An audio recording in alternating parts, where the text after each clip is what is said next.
욥은 족장시대의 인물로 이렇게 추정을 합니다.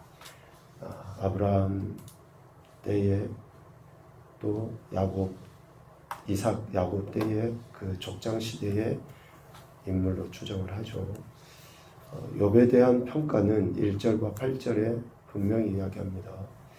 온전하고 정직하여 하나님을 경외하며 악에서 떠난 자다 라고 이야기해요. 욥의 이름의 의미는 히브리어 아예브의 단어에서 파생했다 그래요. 이 아예브의 단어는 울부짖는, 울부짖다, 또 핍박받다, 그리고 회개하다, 미움받다, 그런 의미가 있다 그래요. 그러니까 욥이라는 그 이름 자체의 의미는 실질적으로 그의 전 인생을 마치 예견이라도 하듯이 그의 인생은 고통과 고난 그 자체라는 거죠. 또 한켠에는 사랑을 받다라는 그런 의미도 있다 그래요.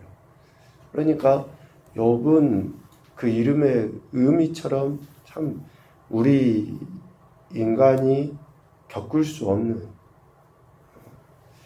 하나님을 경외하고 정직하게 살았으나 그의 삶은 말로 다 표현할 수 없는 고통과 고난, 연단, 시련이 있었죠. 왜 이렇게 하나님을 경외함에도 불구하고 욥에게 이런 고난이 있었을까? 그것은 욥의 이러한 전 생애를 통해 전능하신 하나님의 절대 주권을 나타내 보이시기 위함입니다. 경외하는 욥에게 고난을 허락하시면서까지 하나님이 하나님의 절대 주권을 나타내 보이시려고 하는 것은 당시의 사람들 생각에, 오늘날도 마찬가지지만, 진짜 하나님이 정의로운 분이 맞으신가? 하나님이 선한 분이 맞으신가? 라는 그런 의문점들이 있는 거예요.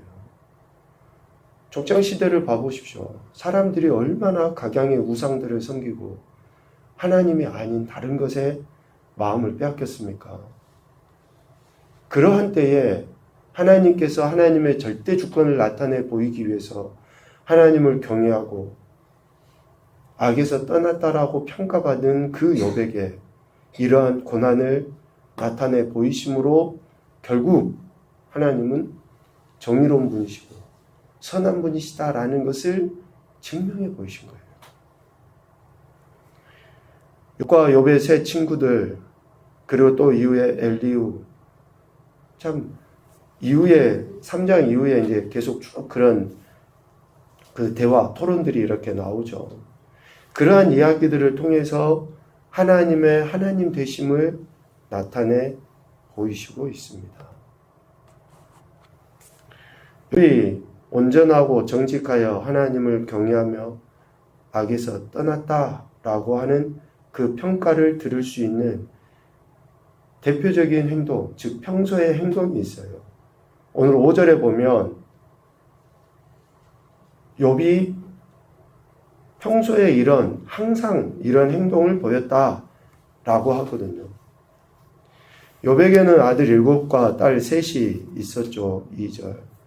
또 3절에 보면 그의 소유물이 양이 7,000마리, 낙타가 3,000마리, 소가 500개리, 그러니까 1,000마리겠죠.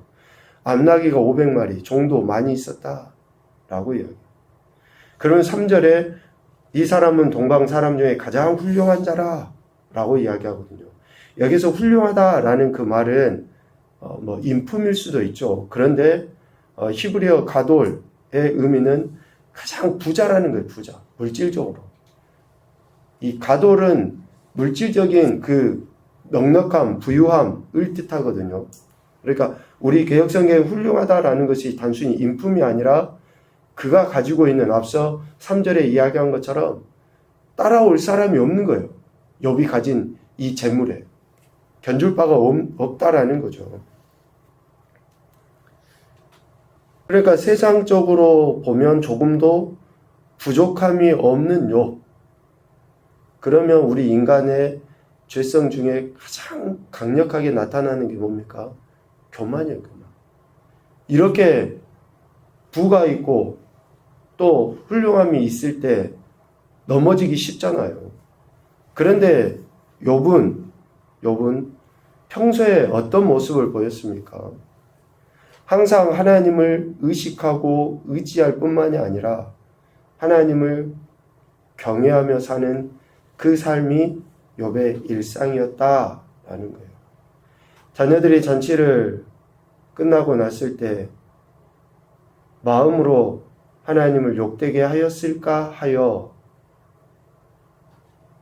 실질적으로 그렇게 한 것도 아니지만 조금이나마 눈꽃만큼이라도 하나님께 영광 올려드리지 못한 행동을 했을까 싶어 항상 잔치가 끝나고 나면 하나님 앞에 번제를 드리고 하나님 앞에 예배하는 그런 모습을 보였다는 거죠.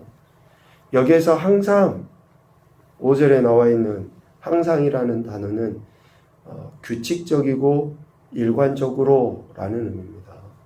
규칙적이고 일관적으로 하고 싶으면 하고 하기 싫으면 안 하고 또 문득 생각나면 하고 그러는 게 아니라 문득 생각나고의 문제가 아니라 항상이에요. 항상. 이런 단어를 습관적으로 라고 표현해요. 습관적으로. 좋은 의미에서. 욥은 일생 동안 그렇게 지금까지 규칙적이고 일관적으로 하나님을 경외하는 모습. 그러니까 평소에 욥의 모습이에요. 우리가 지금 절기를 또 지키려 하지만 절기 때만 딱 특별히 하나님께 감사한다. 절기 때만 성령님을 생각한다. 이게 아니고 항상 그렇게 욥은 행했다라는 것이죠. 이렇게 온전하고 정직하여 하나님을 경외하며 악에서 떠난 욥에게 고난이 닥치죠. 욥에게 닥친 그 고난은 13절부터 19절까지 구체적으로 이야기하고 있습니다. 규칙적이고 일관적으로 하나님을 경외했지만 욥은 우리 인간이 어쩌면 경험할 수 없는 그러한 모든 고난을 다 당해요. 소와 나귀를 빼앗기죠. 양과 종들이 불살라짐을 당합니다. 낙타를 빼앗기고 모든 자녀들이 죽게 돼요. 이렇게 엄청난 고난을 당하게 되는데 이것은 사탄이 하나님께 욥을 참소한 것의 결과예요. 지금 6절, 7절, 8절, 9절까지 이런 말씀을 보면 사탄이 욥을 하나님께 참소해서 10절과 같이 참소해서 욥에게 이런 시련, 고난이 주어지게 되는데 그 시작점이 하나님께로부터라는 것을 알 수 있어요. 6절에 하나님의 아들들이 와서 여호와 앞에 섰고 사탄들도 그들 가운데 온지라. 그러니까 그냥 비유적으로 이렇게 표현을 한 거죠.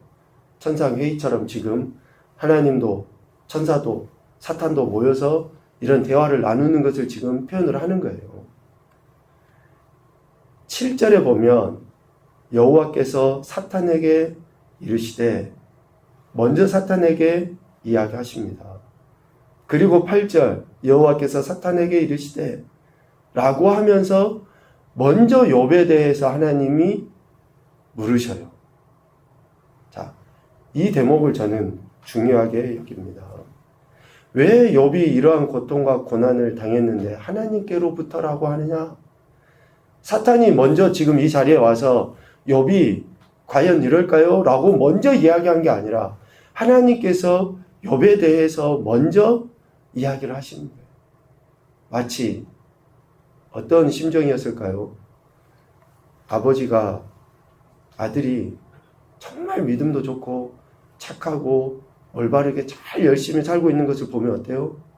팔불출이라는 소리를 들어도 그 아들을 자랑하고 싶은 거예요.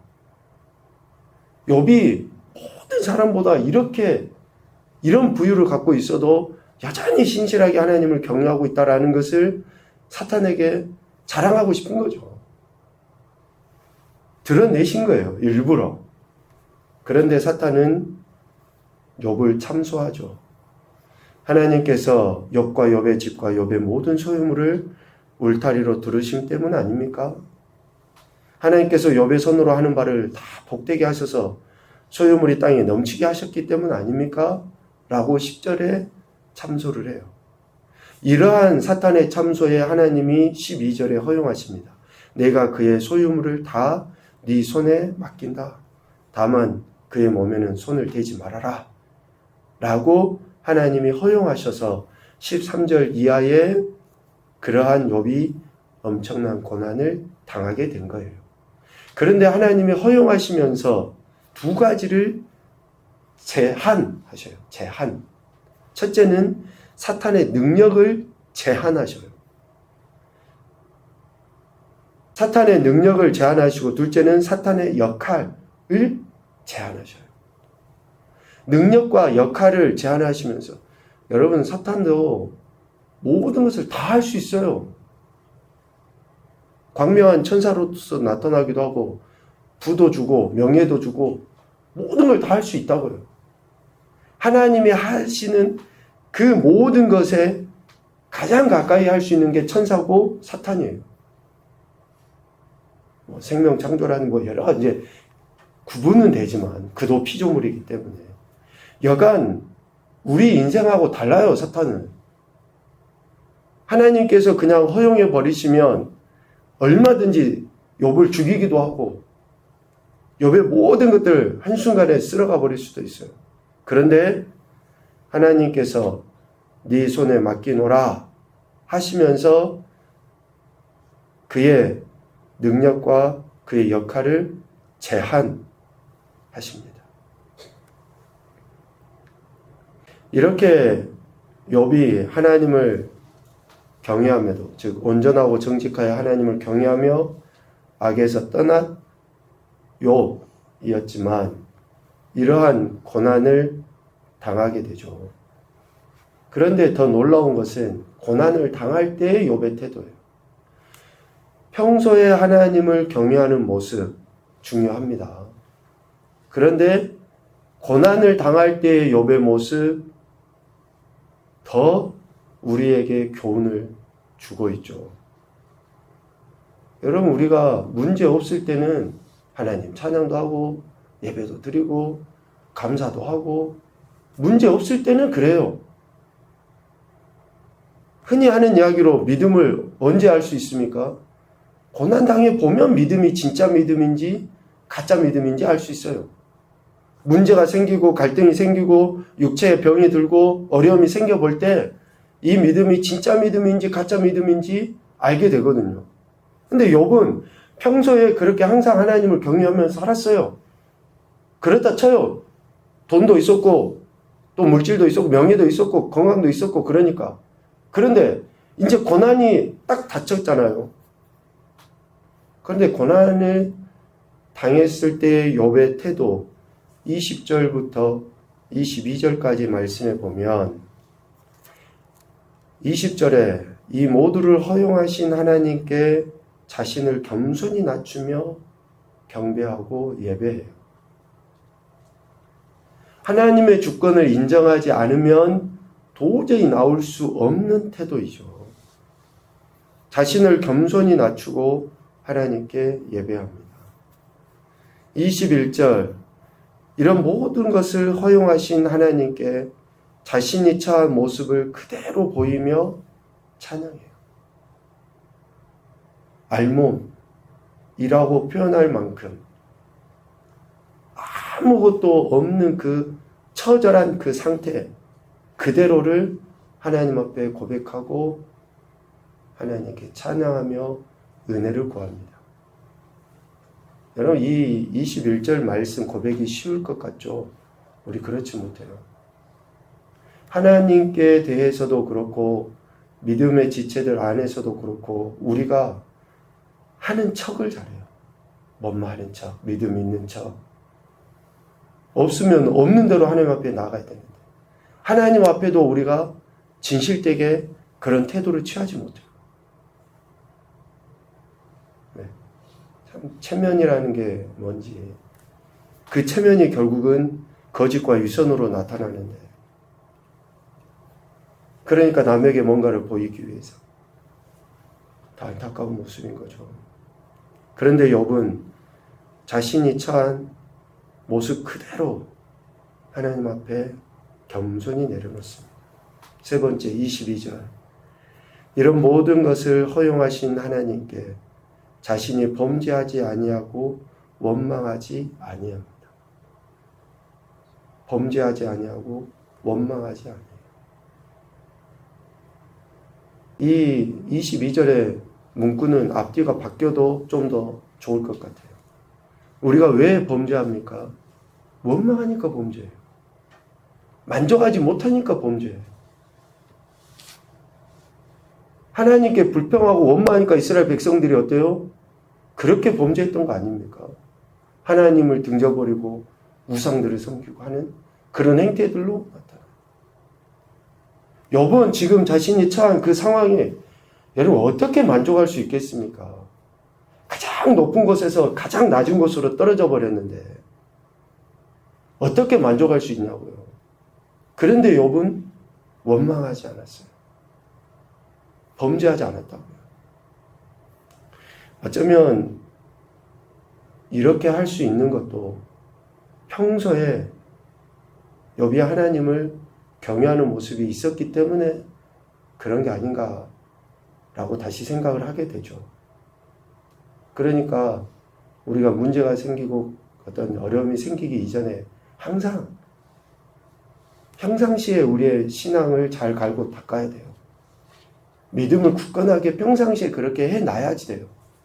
그래야지 어려움을 처할 때 변질되지 않는 믿음으로 하나님 앞에 나갈 수 있게 되는 것이죠. 이러한 총체적인 것들을 통해서 하나님은 욥을 1절과 8절과 같이 그렇게 평가하신 거예요. 평소의 모습이나 고난당한 것의 모습이나 이런 모든 것들을 총체적으로 하나님은 보시고 욥을 온전하고 정직하여 하나님을 경외하며 악에서 떠난 자다라고 하나님이 평가하신 것이죠. 우리가 항상 좀 일괄된 그러한 신앙의 태도를 보였으면 좋겠다라는 그런 생각을 많이 합니다. 신실하다라는 그 단어를 좀 우리의 개인의 신앙에 좀 적용을 했으면 좋겠습니다. 우리의 상황과 환경과 관계없이 여전히 신실하게 하나님을 믿고 의지하는 그런 태도. 첫 번째 교훈입니다. 하나님의 주권을 인정하는 것이 믿음이다. 지금 내 삶에 일어나는 모든 것들을 하나님의 주권적 허용하심으로 인정하고 있습니까? 그렇게 인정해야 돼요. 그게 믿음입니다. 두 번째, 하나님의 허용하심 속에 우리 삶에 흥망이 일어나고 있음을 인정하자. 하나님의 허용하심 속에 우리 삶에 흥망이 일어나고 있음을 인정하자. 세 번째, 어떤 상황에서도 하나님을 경외함이 구체적인 태도로 드러나야 한다. 구체적인 태도로 드러나야 돼요. 오늘 욥처럼 하나님께 예배하는 것으로, 하나님을 찬양하는 것으로, 원망하지 않는 것으로 구체적으로 드러나야 돼요. 조금 문제 생기고 힘들면 교회부터 안 나와요, 사람들이. 핑계를 댑니다. 그럴수록 교회를 더 나와야죠. 주변의 사람들이 내 형편을 알게 되면 창피할까 싶으니까 더 안 나와요. 그럴수록 교회를 나와서 하나님의 은혜를 구해야죠. 하나님이 어떤 분인지 제대로 알지 못하기 때문에 이런 안타까운 행동들을 보입니다. 어떤 상황에서도 하나님을 경외함이 구체적인 행동으로, 태도로 드러날 수 있도록 해야 한다라는 것입니다. 오늘 욥기 1장의 말씀을 꼭 기억하시고, 욥기 1장의 말씀은 모든 말씀들의 서론입니다. 어쩌면 성경 전체에서 우리 삶에서 어떠한 태도를 취해야 하는지를 가르쳐 주시는 핵심인 말씀이라고 해도 과언은 아닐 것 같아요. 욥기 1장의 말씀을 오늘 다시 한번 천천히 여러분들이 개인적으로 묵상해 보시면서 범사의 하나님의 주권을 인정하고 매 순간순간 하나님만을 경외하며 살아가는 그런 귀하고 복된 인생들이 되시기를 주님의 이름으로 축복합니다. 아멘.